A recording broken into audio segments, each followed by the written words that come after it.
contenta de estar acá y acompañarte y acompañarlos, ¿no?, a la audiencia nuevamente. Gracias por volver al programa, que siempre traes cosas muy interesantes. Bueno, no, veía hoy incluso en la página de Facebook, digamos, cómo la gente va acompañando estos programas que vos vas, digamos, nos vas ofreciendo con diferentes temáticas, con diferentes invitados, así que bueno, una alegría, bueno, poder, que me hayas nuevamente invitado, ¿no?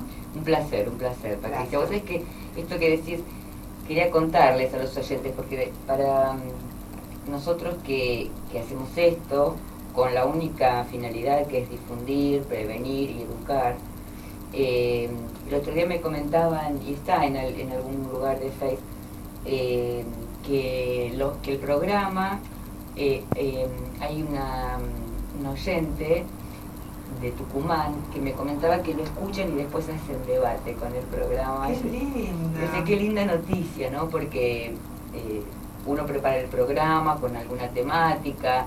En general tratamos de que sean temáticas diferentes y distintos puntos de vista, aunque algunos temas se rozan o pasan muy cerquita, pero que todos tengan una mirada diferente, cosa que la gente pueda informarse y después pueda elegir.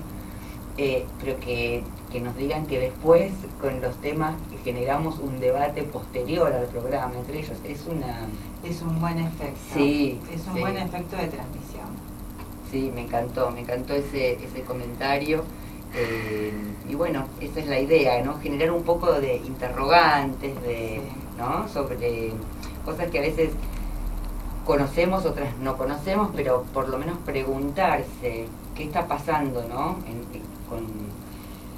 Sí, interrogante que tiene que ver con la vida, claro, donde uno no está por fuera. Claro. Así que, wow, ¿no? Que surjan debates o comentarios, y seguramente debe pasar con muchos oyentes también, ¿no? A lo mejor un matrimonio, los hijos escuchan, preguntan, y eso está bueno, ¿viste? Porque, como decís vos, da la posibilidad de acercarse a algo diferente, o no, a lo mejor no es diferente, es algo que ellos, digamos, sí manejan, pero bueno, uno trata desde acá hacer su humilde, digamos, transmisión, ¿no? O sea, como decir, poder difundir, ya sea del campo del arte, en este caso del psicoanálisis, del campo, la vez pasada escuchaba el programa que viste este mono vapeador. Sí, fue una entrevista, sí, el programa sobre vapeo, que también, bueno, ese también va a ser este año un tema que va a estar muy presente en el programa, porque es algo que también la gente debería saber, que hay una alternativa al tabaquismo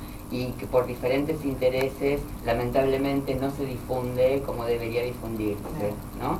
Pero bueno, eso es toda una discusión que espero que se pueda ir planteando a lo largo del año.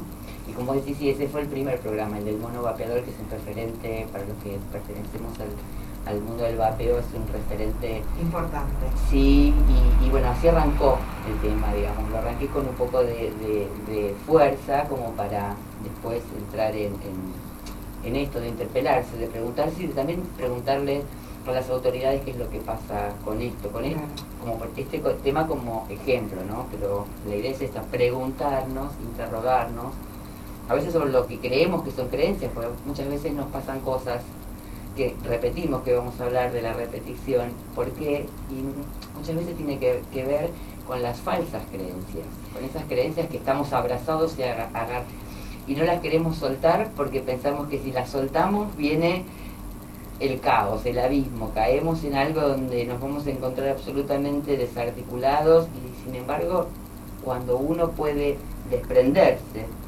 de esto es cuando empieza a ser uno mismo.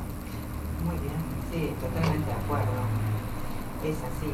Bueno, pero en ese aspecto, bueno, está bueno porque está bueno, digamos, poder pasar algo de información, quizás para poder derribar una creencia, en este caso, si vamos al punto del cigarrillo y a la propuesta, ¿no?, que es el vapeo, o sea, está bueno primero estar informados, o sea, si no está la información, es difícil para veces poder tomar una decisión. Tal cual. Como decís vos, porque está la creencia de que esto hace mal, de que esto es peor, de que esto es mejor, más allá de la decisión que tome cada uno, porque sabemos que ahí lo que se va a jugar es la decisión si quiero o no quiero dejar de fumar, o si quiero o no quiero, no sé, vapear.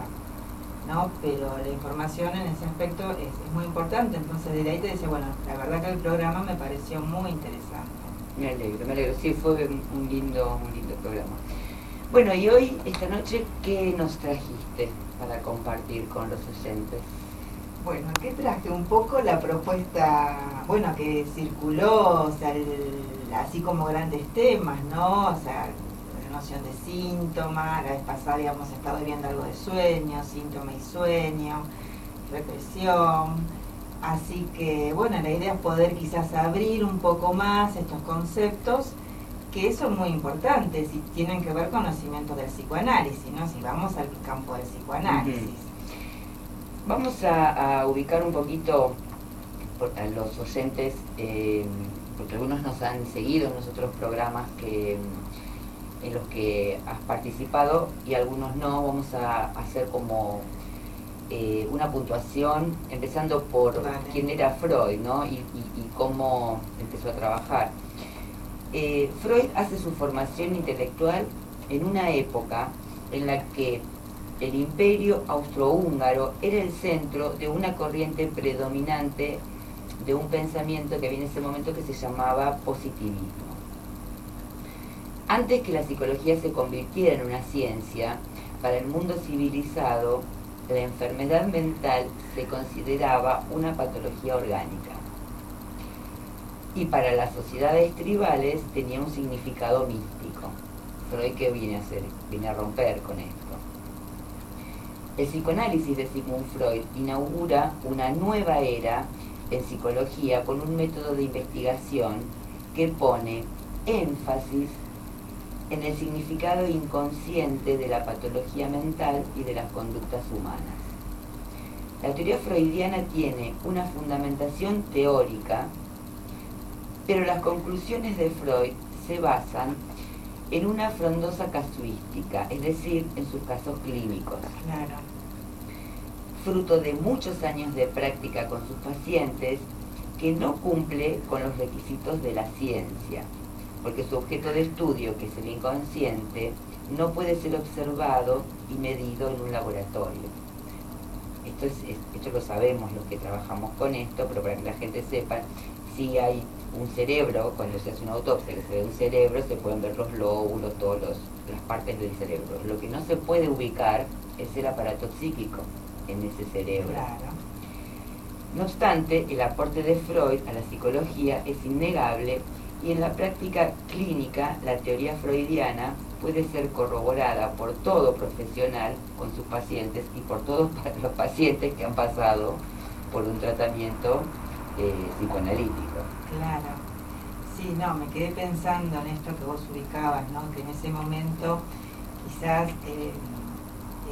la corriente más importante dentro del campo de la filosofía o como pensamiento era el positivismo, ¿no? El positivismo entendido como que todo tenía que tener un sentido. Y precisamente lo que viene a romper quizás el inconsciente freudiano, vamos a decir así, el inconsciente freudiano, es que, bueno, es que no se trata del sentido que le damos, sino el sinsentido que viene a manifestar diferentes formaciones del inconsciente. Eso que se produce, que no tiene sentido, porque no le encontramos un sentido lógico, de alguna manera, digamos, va a tener un sentido para el deseo del sujeto, va a ser un modo de expresión. Uno de los grandes temas tiene que ver con un concepto que se llama represión. ¿Cuándo y por qué Freud comenzó a utilizar ese término?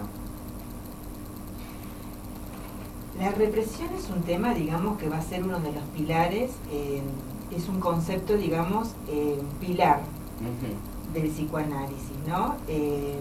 Freud comienza ya en los primeros trabajos, no la va a nombrar represión, la va a nombrar esfuerzo de desalojo, esfuerzo de dar casa, hasta que luego empieza, digamos, a elaborar la noción de represión, y si la nombra como represión no va a quedar, digamos, identificada a lo que luego vamos a conocer cuando él escribe directamente en la metapsicología freudiana el concepto de represión. ¿Qué es la represión?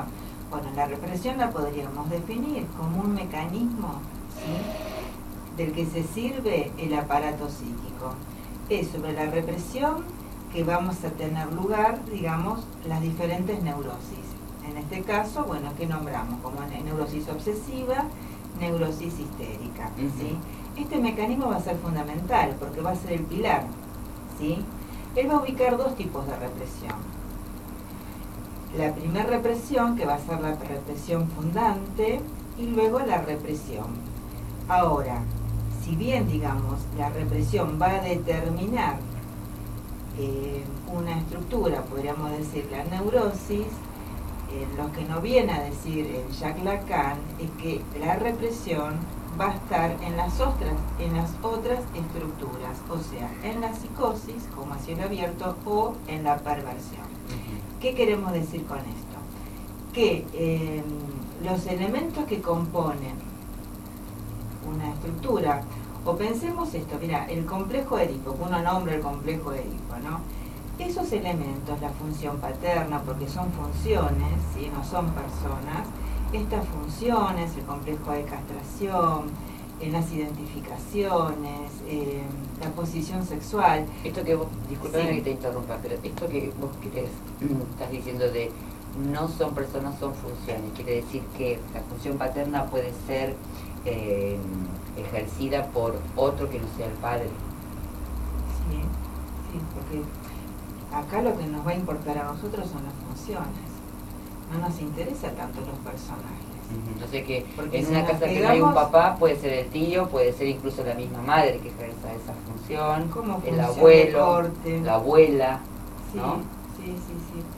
Puede ser hasta la relación que tenga esa mamá con su trabajo, qué relación tiene con su propio deseo, que va más allá del deseo de hijo. ¿Sí? Es el deseo de otra cosa para ella, porque va a ser ella la que le va a dar entrada al padre, la que va a darle entrada al padre en tanto función paterna. Entonces se va a tratar siempre de funciones. O sea, decimos esto, es decir, el campo simbólico, ¿sí? O sea, no nos quedamos tanto en la vida imaginaria. Esto que decimos muchas veces, o que a veces no sé si a vos te pasa, pero que sí yo escucho seguido, quizás ahora no tanto, pero que dicen, ay, pero yo no quiero ir, yo necesito ir al psicólogo, o yo quisiera ir a un psicoanalista, pero yo no tengo ganas de contar mi mamá, mi papá, y lo escucho, y antes lo escuchaba muy seguido, y en realidad, o sea, nadie le va a pedir que venga a hablar de su papá y de su mamá, la verdad es que no ese es el propósito, No. que en última instancia el tema se va a ir colocando solo a medida que pasen, digamos, el tiempo, o sea, creo que analista preguntaría de lleno, a ver, hábleme de su madre, ¿sí? Entonces son funciones, y esas funciones van a dar como resultado un sujeto, ¿sí? Porque el sujeto no está por fuera de eso. Entonces, bueno, todo esto era para decir que los elementos que están en una estructura van a estar en otra estructura. O sea, si hablamos de Edipo en neurosis, hablamos de Edipo en psicosis. Si hablamos de represión en neurosis, hablamos de represión en psicosis. La diferencia es que los elementos van a estar dados o van a ocupar un lugar diferente. ¿Sí? O sea, van a ser los mismos elementos, pero en otra disposición. Por eso hablamos de una estructura y de otra estructura. Y todos los seres humanos tienen una estructura propia. Y es lo que Freud, o sea, nombra como el psiquismo, ¿no? O sea, el psiquismo, y de ahí, digamos, bueno, para pensar las neurosis, por ejemplo.